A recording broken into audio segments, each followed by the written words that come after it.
And there are a lot of our nieces and nephews who were successful in their field of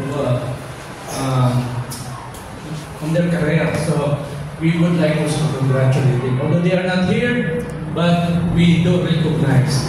So thank you so much, mga Igagaw, mga Igsuyo.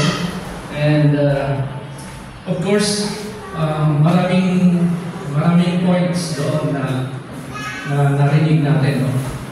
One thing, you have heard that we are now track bylaws, no? Constitutional bylaws.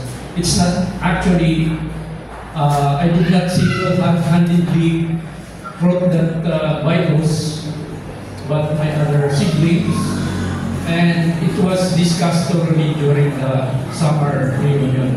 And as much as possible, we would like to formalize that bylaws. Ang sabi doon, we need to ratify it today in the